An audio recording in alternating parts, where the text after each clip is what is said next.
महात्मा गौतम बुद्ध के समय की बात है। एक गांव में एक किसान अपनी पत्नी और 2 बच्चों के साथ रहता था। वह किसान बहुत ही ज्यादा परेशान रहता था। अपने 2 बच्चों और पत्नी की जरूरतों को पूरा नहीं कर पाता था। शायद यही उसकी परेशानी की सबसे बड़ी वजह थी। समय बीतता गया, उसकी परेशानियां परिवार की जरूरतों के साथ बढ़ती ही जा रही थी। वह दिमाग से और मन से बहुत अशांत रहने लगा था। कहीं न कहीं वह बहुत ज्यादा दुखी हो गया था अपने परिवार की जरूरतों को नहीं पूरा कर पाने की वजह से। एक दिन उसने यह फैसला लिया कि वह अपने घर को, अपने परिवार को, अपने बच्चों को छोड़कर कहीं दूर चला जाएगा। अंततः वह मनहूस दिन और काली रात आ गई जिस दिन वह अपने परिवार को, अपने बच्चों को, अपनी पत्नी को छोड़कर घर से कहीं दूर चला गया। किसान और गौतम बुद्ध का मिलाप। वह किसान चलता ही गया, चलता ही गया। रात से सुबह हो गई, सुबह से फिर दोपहर, दोपहर से शाम, शाम से फिर रात, फिर सुबह हो गई। उस किसान की मन की पीड़ा इतनी ज्यादा थी कि उसके पैरों के छाले और पैरों से बह रहे खून के आगे फीके पड़ गए थे। ना भूख की चिंता, ना प्यास की चाह, बस चलता ही गया, चलता ही गया। आखिरकार जंगल में चलते चलते उसका शरीर इतना ज्यादा थक गया कि वह एक नदी के किनारे जाकर वह गिर पड़ा। कुछ घंटों बाद उस किसान को होश आया। वह बेचारा इतना ज्यादा प्यासा था कि तुरंत वह नदी के पास गया। जैसे ही वह पानी पीने के लिए हाथ पानी में डाला, उसे सामने नदी के उस पार कुछ लोगों का झुंड दिखाई दिया। उसने ध्यान से देखा तो उसे एक वृक्ष के नीचे महात्मा गौतम बुद्ध बैठे हुए नजर आए।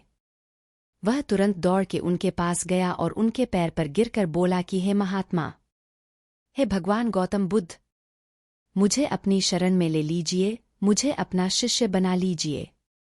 महात्मा गौतम बुद्ध के शरण में आया हुआ कोई भी व्यक्ति खाली हाथ वापस नहीं जाता। यह किसान तो केवल उनका शिष्य बनना चाहता था। महात्मा गौतम बुद्ध जी ने उसकी मनोदशा को देखते हुए उसे अपना शिष्य बना लिए। किसान के मन का कीचड़ से मुक्ति। महात्मा गौतम बुद्ध और उनके शिष्य वहां पर केवल विश्राम कर रहे थे। उनका विश्राम भी पूरा हो चुका था। वह किसान भी अब महात्मा गौतम बुद्ध जी का शिष्य बन चुका था। अब समय हो चला था आगे की यात्रा को पूरा करने की। गौतम बुद्ध और उनके शिष्य आगे बढ़ते चले गए। कुछ दूर निकल जाने के बाद गौतम बुद्ध जी को बहुत जोर की प्यास लगी। उन्होंने अपने इस नए शिष्य अर्थात किसान से बोला कि प्रिय शिष्य, जाओ, पास में एक सरोवर है, वहां से मेरे लिए पानी लेकर आओ।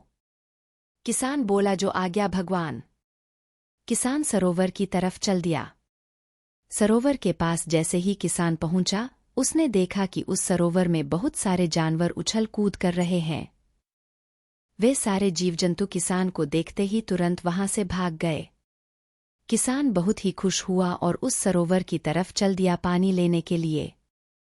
परंतु जैसे ही किसान सरोवर के पानी के तरफ हाथ बढ़ाया, उसने देखा कि पानी बहुत ही ज्यादा गंदा था।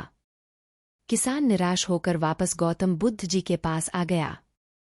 गौतम बुद्ध जी ने उससे पूछा, पानी कहाँ है?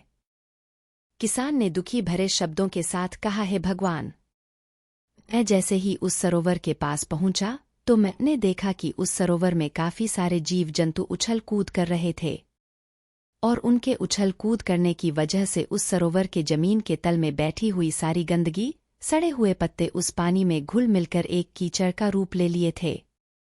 यही कारण है कि मैं वह पानी लेकर नहीं आया, क्योंकि वह पानी नहीं कीचड़ हो चुका था। महात्मा गौतम बुद्ध जी उस किसान की बातों को समझ गए और मुस्कुराते हुए उन्होंने कहा कि मैंने तुमसे सरोवर का पानी मांगा था। मैंने यह नहीं कहा था कि पानी अगर गंदा हो तो पानी लेकर मत आना। उन्होंने अपने दूसरे शिष्य से अनुग्रह किया कि जाओ और सरोवर से पानी लेकर आओ। उनका दूसरा शिष्य निकल पड़ा पानी को लाने के लिए और कुछ देर पश्चात वह पानी लेकर वापस आ गया। आश्चर्य की बात तो यह थी कि दूसरे शिष्य द्वारा लाया हुआ पानी बिल्कुल साफ था। और उससे भी बड़ी असमंजस की बात यह थी कि सारे के सारे शिष्य बड़े ही आश्चर्यचकित हो गए कि यह करिश्मा कैसे हो सकता है, क्योंकि पहले शिष्य ने तो यह बताया था कि पानी कीचड़ हो गया था। महात्मा गौतम बुद्ध जी ने सारे शिष्यों को यह बताया कि जब सारे जीव जंतु उस पानी में उछल कूद कर रहे थे, तब उस दौरान उस सरोवर के पानी के तल में बैठी हुई सारी गंदगी, सड़े गले हुए पत्ते सब घुल मिलकर कीचड़ रूपी पानी का रूप ले लिए थे। परंतु जितने समय में प्रथम शिष्य किसान वापस आया और दूसरा शिष्य वापस गया, उतने समय में उन जीव जंतुओं के भाग जाने के पश्चात उस सरोवर का पानी धीरे धीरे शांत हो गया था। और जैसे जैसे सरोवर का पानी शांत होता गया, उस सरोवर के कीचड़ रूपी पानी में खुली हुई सारी सड़ी गली पत्तियां और मिट्टी धीरे धीरे शांत होकर उस सरोवर के तल में जाकर बैठ गए, जिससे उस सरोवर का पानी शांत होकर साफ हो गया तथा सारे गले हुए सड़े हुए पत्तियां भी शांत होकर आराम से उस सरोवर के तल में जाकर बैठ गए थे। प्रिय शिष्यों, अगर उस सरोवर में किसी भी तरीके का कोई हलचल नहीं होता तो उस सरोवर की हर एक चीज जिसको जहां पर होनी चाहिए थी वह वहीं पर ही रहती। उन जीव जंतुओं के हलचल की वजह से सरोवर के तल में बैठी हुई सड़ी गली पत्तियां मिट्टी उस शांत पानी में मिलकर एक कीचड़ का रूप ले लिए थे।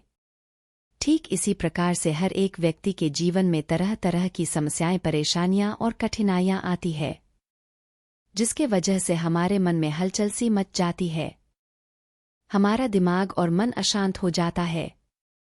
तत्पश्चात हम कोई गलत निर्णय अर्थात फैसला ले लेते हैं।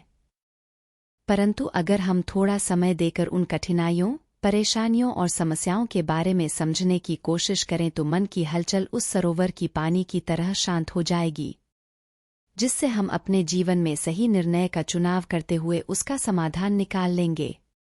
किसान को महात्मा गौतम बुद्ध जी की सारी बातें बिल्कुल साफ साफ समझ में आ गई। उसे यह भी समझ में आ गया कि उसके परिवार में आई हुई सारी परेशानियां, दिक्कतें और जिम्मेदारियां भी इसी सरोवर के सड़ी गली हुई पत्तियों और मिट्टी रूपी कीचड़ की तरह ही हैं। बस जरूरत है थोड़ा समय निकालकर मन को शांत करते हुए उन परेशानियों, दिक्कतों के बारे में समझने और उसका समाधान निकालने की। मन का कीचड़ कहानी से हमने क्या सीखा? दोस्तों, समय के साथ साथ हर एक इंसान की जरूरतें बढ़ती ही जाती है।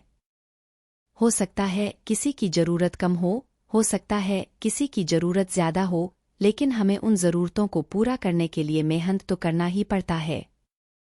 हाँ, यह जरूर है कि मेहनत करते वक्त हमें बहुत सारे कठिनाइयों और समस्याओं का सामना करना पड़ता है।